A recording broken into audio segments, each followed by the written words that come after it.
The ring slid across the table and stopped right in front of her cup, spilling coffee onto the contract beneath it. "Marry me for 1 year," he said coldly, not even looking at her. "And I'll pay off every debt you owe." Lena froze. The cafe noise faded. The laughter, the clinking cups, the soft music, all gone. "What did you just say?" she whispered.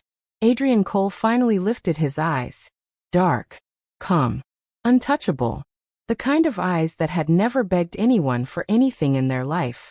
"I said marry me," he repeated. 1 year. No love. No expectations. Just a contract.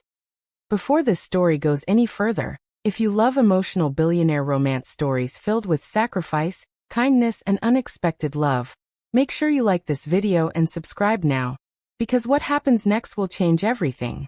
Lena laughed nervously. "You think this is funny?" "No, Adrian replied. I think it's practical."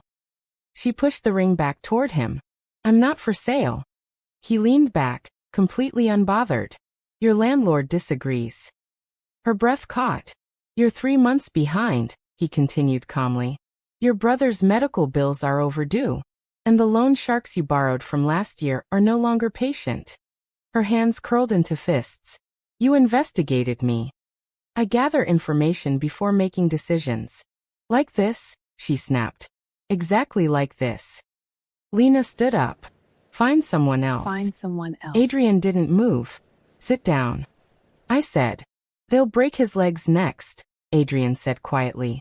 Her knees gave out. She sat. "You don't know anything about my brother," she said, voice shaking. "I know he needs surgery in 6 weeks," Adrian replied. "And I know you've run out of options." Silence. Lena stared at the contract. 1 year. Marriage in name only.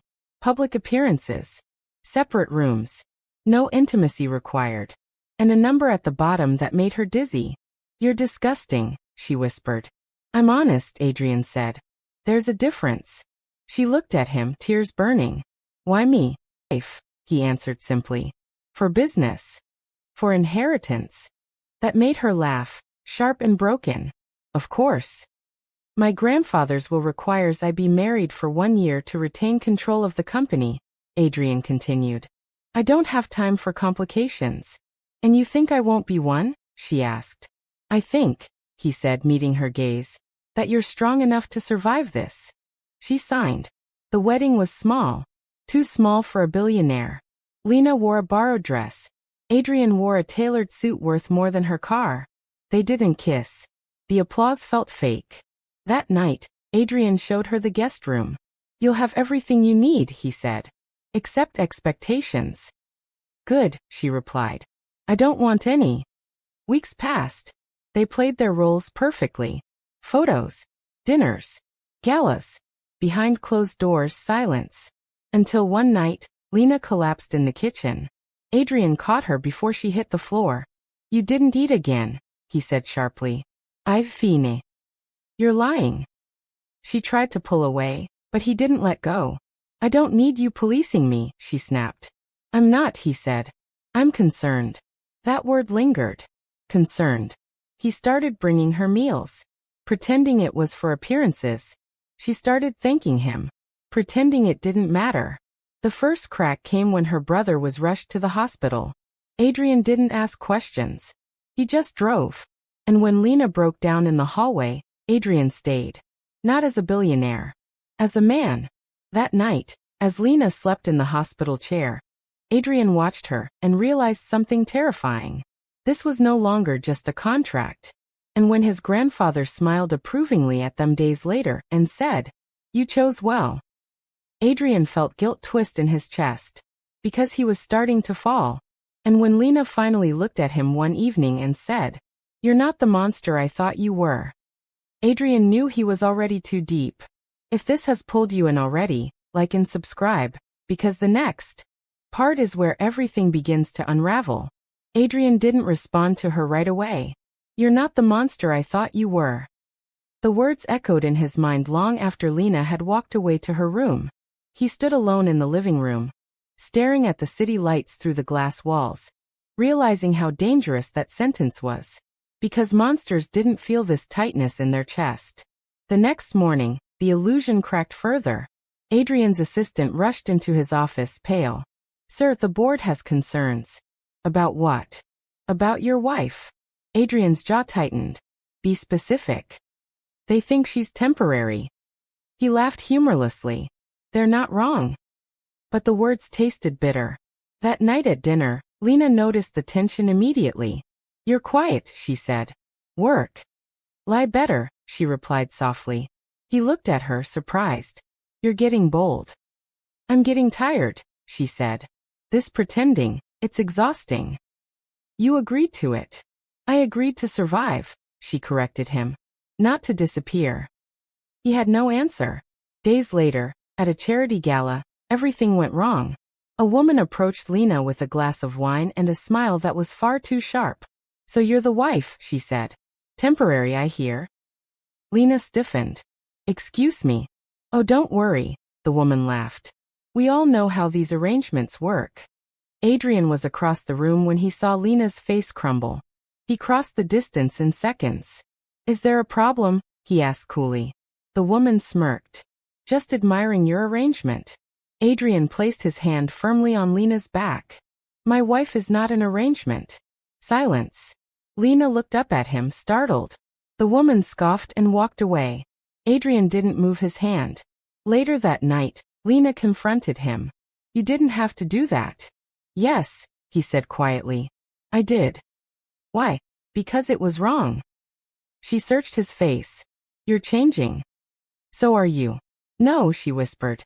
"I'm remembering who I was before I was desperate." That hurt more than she knew. The weeks that followed were filled with quiet moments that meant too much. Shared coffee in the mornings. Late-night conversations. Unspoken glances that lingered too long. One night, Lena knocked on his door. "I had a nightmare," she admitted. He hesitated only a second. "Coméine." She sat on the edge of the bed, shaking. "They took my brother," she whispered. "And you just watched." Adrian wrapped his arms around her before he could stop himself. She cried into his chest. Neither of them slept. From that night on, the rules blurred. But the contract still loomed. Until the day Lena found the termination clause. "If either party develops emotional attachment," she read slowly, "the agreement may be annulled." Her heart raced. That evening, she placed the contract on the table. "Adrian," she said, "what happens after the year?" He didn't look at her. "We separate." "And if one of us doesn't want to?" Silence. "Then we're both fools," he said. Tears welled in her eyes. "You're already in too deep." He looked at her then, pain clear in his eyes. "So are you." That night, they didn't touch. But neither slept. And when Adrian's grandfather collapsed the next morning, everything accelerated. At the hospital, the old man took Adrian's hand. "Don't repeat my mistakes," he whispered. "Don't marry convenience." Adrian looked at Lena across the room. And for the first time, fear outweighed control. Because the year wasn't over yet. And he was already in love. If this story is pulling at you, like and subscribe. Because the final part is where everything breaks and heals. The machines beeped softly in the hospital room as Adrian stood beside his grandfather's bed. His mind anywhere but there. "Adrian," the old man murmured weakly. "Look at me." Adrian leaned closer. "I'm here." "You always thought strength meant control," his grandfather whispered. "But love is surrender." Adrian's throat tightened. "You married for survival," the old man continued. "Don't divorce happiness." Adrian glanced toward the door, where Lena stood quietly, pretending not to listen. And in that moment, the truth hit him with crushing clarity. He was going to lose her. Not because the year would end, but because he had never told her the truth. That night, Lena packed a small bag. When Adrian entered the apartment, he knew immediately. "You're leaving," he said. She didn't turn around. "I'm giving you space. The year isn't over." "I know," she replied softly. "But I don't know how to survive the end of it." He stepped closer. "You don't have to." She laughed sadly. "Don't do that." "Do what?" "Pretend you don't feel it too." He reached for her hand. She pulled away. "This started as a deal," she said, tears falling. "And I won't be the woman who begs to stay." "Lena." Please, she whispered. If this ends, let it end with dignity. The door closed behind her. For the first time in his life, Adrian Cole had everything and felt completely empty. 3 days later, his grandfather passed away. At the reading of the will, the lawyers waited. Adrian stood, hands steady. I forfeit the inheritance clause, he said. Gasps filled the room. You can't be serious, one lawyer said. I am, Adrian replied. I choose my wife. The room erupted. Adrian walked out. He found Lena at the hospital cafeteria, feeding her brother soup. She looked up startled. What are you doing here? He walked straight to her. I regret it, he said. She frowned. Regret what? The words, he said, voice breaking. Marry me for 1 year. I said them like you were a solution, not a person. Her eyes filled with tears. I fell in love with you, Adrian continued. And I fell too deep. I don't want the year. I want a lifetime. Silence. Then Lena stood. You don't get to choose now because it's convenient, she said shakily. It's not convenient, he replied. It cost me everything. She searched his face. You'd really walk away? I already did. Tears spilled freely now. She stepped into his arms. I was so scared, she whispered. So was I, he replied. They married again, this time without contracts. Years later, Adrian would look back and understand the irony. The deal that was meant to save him cost him control. And the woman he tried to buy taught him how to love. If this story moved you, like the video and subscribe for more emotional billionaire romance stories filled with kindness, regret, and unforgettable love. Because sometimes, the deepest love stories begin with the worst mistakes.